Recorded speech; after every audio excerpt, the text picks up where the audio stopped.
Welcome to Spitbucket. We're here at Hungerford Hill in the Hunter Valley. We're going in, we've got a tasting of the 2011 Semillons, 2010 Shiraz. A lot of these have been still tanker barrel samples, but that's fine. We'll get a good indication of what the vintages are like, talk to some of the locals, and then we're going to have a good lunch. We'll see you inside.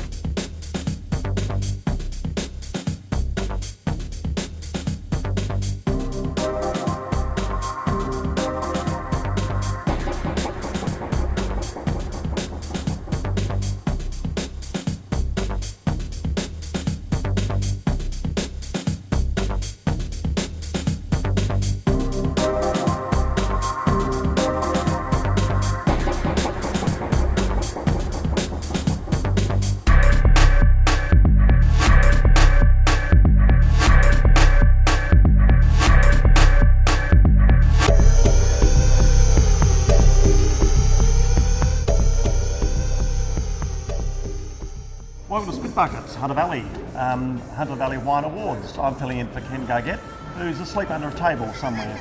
Ken, no, don't disturb him. But more importantly, I'm here with the current winemaker of the year, Lizzie Jackson. Liz, congratulations. Yes. Thank you. Well done last night. A very much deserved award. We're tasting 2011 Semillons, and as you can see, a little bit of sort of unfinished wine here. But, opinion, what do you think? I think they look good. I think coming from a tough start to the vintage, I actually think that they're all coming through really well. Very different. Yes. I think we've got varying styles from one extreme to the other, but I think for me, the top wines show good purity of fruit and are starting to get that nice length about them that we want to see. Yep. Now, we're going to bore people here right now and get very technical. God help me. Just talking to the winemakers here, it was a very interesting year because it was even ripening, then it got very hot on the 2nd of January, then it was okay, and then Australia Day, 43 degrees again. Do you think that sort of interrupted the flavour and the acid balance? What do you think of the acid balance of these wines? I think they need some acid. Yep. I think that they all across the board are looking like you could whack a bit of acid in them and they'd be far better. And I also think it looked like people either panicked with their picking or that they were a bit too blasé and didn't really look at that acid balance in the fruit as it was coming through the door. Yeah, they've got the flavour. Yep. Do you think it could be a year that the punters relish the upfront young flavours? Yep. And there will be the odd one or two that will age, have great longevity. Yeah, I think it's a year to get them out. Yep. Maybe not in the bottle so quickly, but I do think once they're in the bottle, let's get them out there, to the consumers. And I guess just see them as, oh, he's awake. Oh, you're waking up. Oh, sorry, we're just doing your job for you. Being sacked. Alcohol's about the same as normal? I think they are. I haven't had a great look, but I think that they sort of sit around the 10.5 to 12. Some are a little bit higher. I do think there's a few in there that are verging up there with some Chardonnays, but that's all right. That's all right. All right, well, probably not much more to say. You've heard it from the winemaker of the year, and there's no better person that can tell you.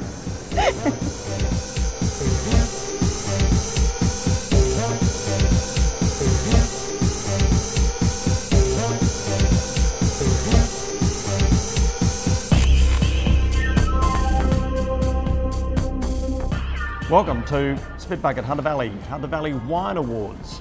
I'm with Jeff Byrne, winemaker from Audrey Wilkinson. Jeff, congratulations. Thanks, Ian. Rising Star of the Year. What does a Rising Star do?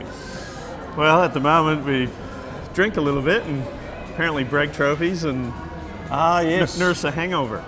Excellent.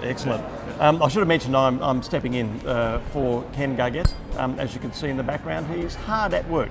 And it's very rare to see Ken working for such a long period of time. Today we're tasting 2011 Semillons, and these, not Semillon, these are the 2010 Reds. Can you just give us a bit of an overview of the vintage and the Reds that we're looking at? Yep, well, we've got a nice lineup there. We've got about 20 Shirazes, as you say.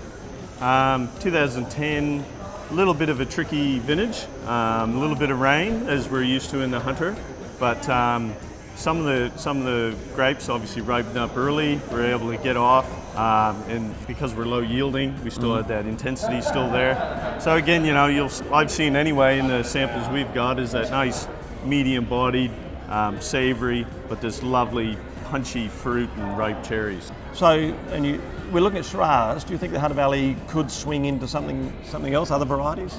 Oh, absolutely. I mean, you know very well that we dabble with a little bit of Tempranillo, for instance. Yes.